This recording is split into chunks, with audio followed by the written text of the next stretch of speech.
नमस्कार. Dzire admission कन्सल्टन्सीमध्ये तुमचं स्वागत आहे.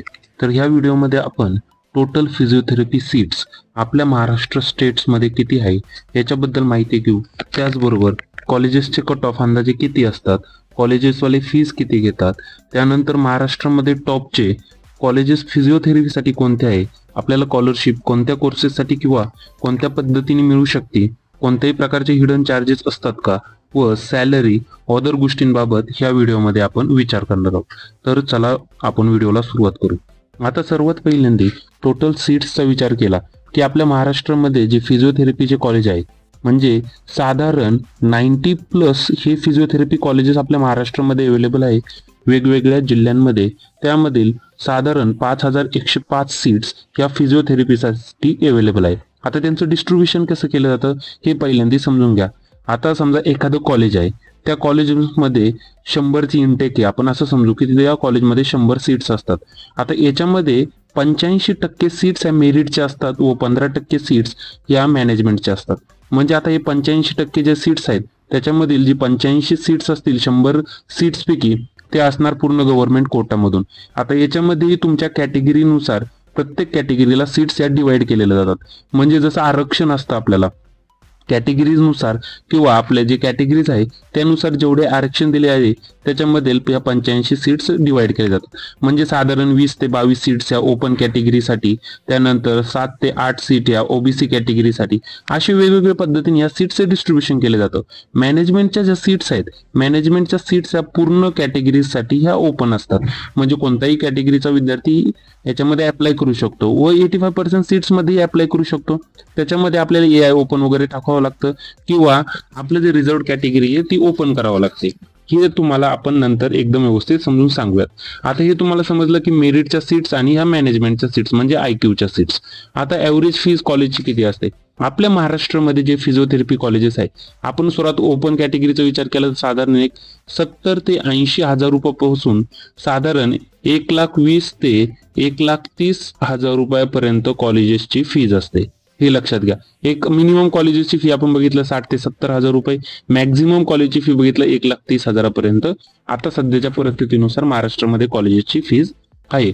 आता याच्यामध्ये स्कॉलरशिपचा जो मुद्दा आहे, आता साधारण विचार करा की तुमची ओपन कॅटेगरी आहे, 8 लाखापेक्षा कमी इन्कम आहे, तुम्हाला एक 50% स्कॉलरशिप त्याच्यामध्ये मिळणार. 1 लाख रुपये फी असेल तर 50,000 रुपये. आता ओबीसी साठी पण 50% स्कॉलरशिप आहे. मुलींचं वडिलांचं किंवा मुलींच्या पॅरेंट्सचं इन्कम हे 8 लाखापेक्षा कमी असेल त्यांना फ्री एज्युकेशन आहे, ट्युशन फीज, त्यांना एक 20-25 हजार रुपये डेव्हलपमेंट फीज वगैरे आहे ती पे करावं लागते. आता SC, ST, NT या सर्व कॅटेगरीजसाठी जर विचार केला तर यांना पूर्णपणे 90% स्कॉलरशिप ही मिळून जाते.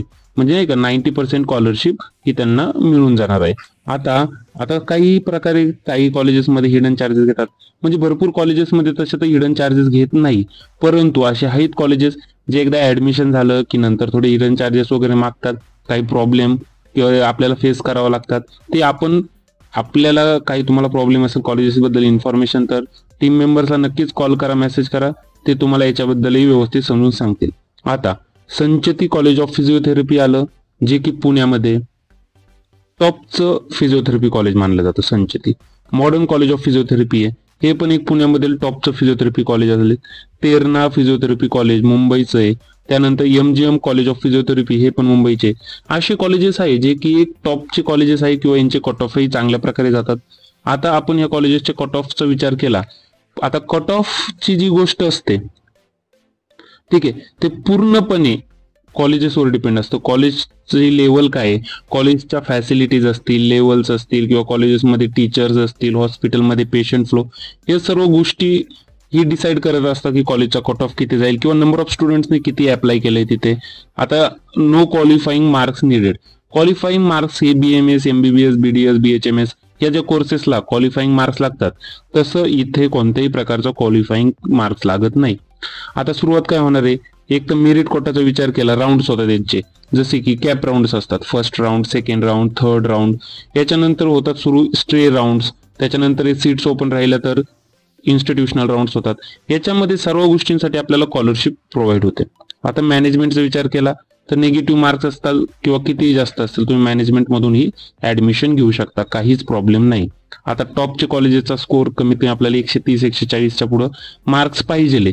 आता नाही तर मग बाकीच्या कॉलेजेसचा, काही कॉलेजेसचा आपण विचार केला तर साधारण 20 ते 30 मार्क्स पर्यंतही आपल्याला सीट्स भेटून जाते.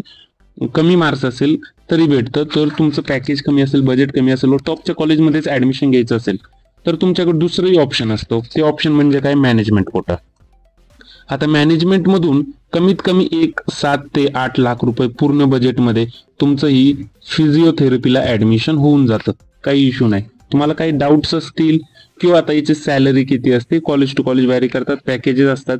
एक साधारण 30 ते 40 हजारापर्यंतही तुम्हाला चांगल्यातलं चांगलं पॅकेज भेटलं तर पर मंथ तुम्हाला मिळू शकतात, किंवा गव्हर्नमेंटमध्येही याच्या पॉसिबिलिटीज असतात किंवा वॅकन्सीज असतात. तर तुम्ही ॲज अ फिजिओथेरपिस्ट स्वतःचं क्लिनिक उघडूनही पैसे कमवू शकता. ते नंतरच्या गोष्टी आल्या, परंतु चांगल्या ते चांगल्या कॉलेजमध्ये ऍडमिशन होणं तुमचं खूप महत्वाचं आहे. काही डाऊट्स असतील तर आमच्या टीम मेंबरला नक्कीच कॉल करा. पेड काउन्सिलिंग घ्यायची असेल तर व्हॉट्सअपवर पेड काउन्सिलिंग असा मेसेज करा, आमचे टीम मेंबर तुमची नक्कीच हेल्प करतील. तर चला भेटूया दुसऱ्या व्हिडिओमध्ये. Thank you for watching our video.